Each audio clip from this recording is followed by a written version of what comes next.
ನಮಸ್ಕಾರ ಸ್ನೇಹಿತರೆ, ನೋಡಿ ಇವತ್ತು ನಮ್ಮ ತೋಟಕ್ಕೆ ನಾವು ನೋಡಿ ನೀವು ನೋಡ್ತಾ ಇರ್ಬೋದು. ನಾವು ಇವಾಗ ಹಲಸಿನ ಗಿಡ ಉಣ್ತಾ ಇದ್ದೀವಿ.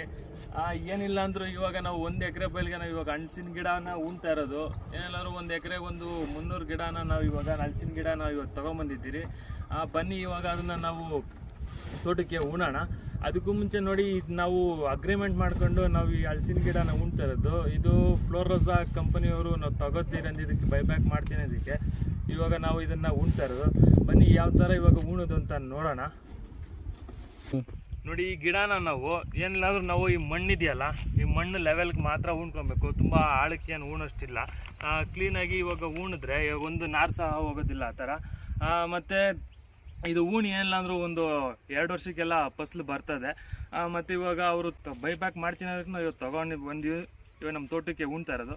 ಯಾರಾದರೂ ಈ ಬೆಳೆನ ಅವ್ರ ತೋಟಕ್ಕೆ ಆಗಿದ್ರೆ ದಯವಿಟ್ಟು ತಮ್ಮ ಕಾಮೆಂಟ್ ಬಾಕ್ಸಲ್ಲಿ ತಿಳಿಸಿ. ಇನ್ನೂ ಹೆಚ್ಚಿನ ವೀಡಿಯೋಗೆ ನಮ್ಮ ಚಾನಲ್ನ ಸಬ್ಸ್ಕ್ರೈಬ್ ಮಾಡ್ಕೊಳ್ಳಿ, ವಿಡಿಯೋನ ಶೇರ್ ಮಾಡಿ.